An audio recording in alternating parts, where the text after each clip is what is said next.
I'm fine with people who say, hey, my highest value is my financial well-being. I don't think there's anything wrong with that. As a libertarian, I kind of expect that.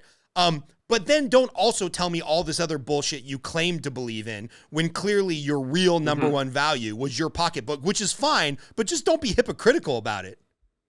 I think from an institutional, even personal standpoint, a lot of this stuff is just virtue signaling. Like, you would be surprised if I were to tell you, like, for India to be more green, we'd have to give them coal power, which seems counterproductive, but it's so they wouldn't burn wood. But like, people wig out at that. They wig out at the fact that like the only big solution to all of our problems is either decrease the Earth population or get really heavy in nuclear.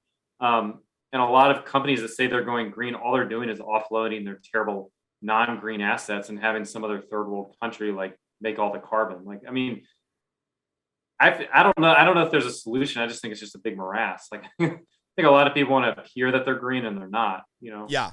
Yeah. Are you familiar with the idea of carbon vouchers for big businesses? Yeah. There's a crypto that's trying to do it. Like, I don't know. What do you think about it? It's interesting. And it came to to the forefront of my mind. I was on a scuba diving trip of all places.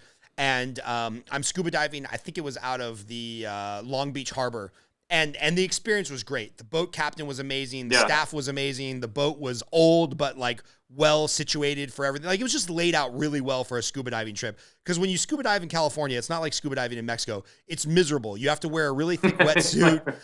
you have to wear a really thick wetsuit, which means you're carrying more gear, which means you breathe oxygen faster, which means you got to do 2 tanks. So now you're just like waddling in like a penguin, and it's not comfortable.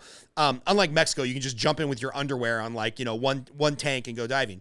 So I told the guy, I was like, hey man, I really want to come back. Can I schedule like my next couple of dives with you? And he's like, unfortunately, our boat's going to be offline for like 6 months. And I'm like, oh, what's going on? He's like, well, some dude just walked up to the harbor, and he's like, I'm from Exxon or Arco or whatever, one of these big oil companies. And we're sure as hell not going to spend the $1 billion, revising our power plants and our oil processing plants like we're supposed to, but we can buy carbon credits. And basically, as long as we exchange the carbon we're putting in the atmosphere for somebody else, then the government considers it like we're doing the right thing. And so this gas company this oil company was paying for this captain's boat's engines to be replaced, because he had like these old diesel engines, from a boat on the 70s. And they worked out some drug deal formula where it's like, if we replace your engines for you, then we can get the carbon credit, and then we can continue to pollute as the oil company. And it's all just this dog and pony show, so that then they can report to Congress that they did something. And then Congress can report to the voters like, oh, we went after these evil oil companies. And meanwhile, the oil company didn't do shit. They just paid $100,000 for this boat captain to get new engines, which A, he didn't need. So there was probably a net loss of environmentalism. And B, if he did need them, he would have probably paid the $100,000 to do it himself. So it's like nothing really happened. It was just this house of cards, so everybody can report that they did the right thing, and they can shake down the companies so that the voters feel like the politicians shake down the evil oil companies. And I'm like, nothing really changed. And so I think carbon credits are bullshit. But if people felt better. Yeah, people felt better. You're wrong. People felt amazing. That's what changed. Oh God. So that's my only experience or firsthand knowledge of carbon credits. What about yourself? I think it could potentially be smoke and mirrors. I think it's an attempt to ameliorate and mitigate like a lot of the carbon that we're producing in the atmosphere, but I don't know like what the real solution is, to be honest. I mean, if you do, let me know. I mean, there's people from all sides of the spectrum. I'm sure you've heard of Alex Jones, but he thinks this whole thing is great because we're like bringing carbon back into the atmosphere that was from the dinosaur age, and the plants back then apparently were huge and green. And I'm like, I don't know if that's the solution, but like, what's the solution? I don't know.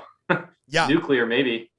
Yeah. It is funny. Like, if you talk to a real hardcore environmentalist and you bring up nuclear as like, hey, that's actually the cleanest, most abundant source of power we could have. They're like, no, we can't have that. And I'm like, well, I'm not a nuclear physicist. I'm not a fossil fuel expert, but it seems like an option. You're not even willing to like discuss it. They're like, no, that's evil. I'm like, so it almost goes back to what you said about on crypto. At some point, you almost have to have a religious like faith in this. I feel like the environmental push an environmentalist, it's almost become like a fundamental religious belief versus anything that's actually real. I don't know. I could be getting this all wrong. I'm half an idiot. I barely graduated high school, but it does seem like a lot of smoke and mirrors to me to just make a certain cross section of voters feel better about themselves.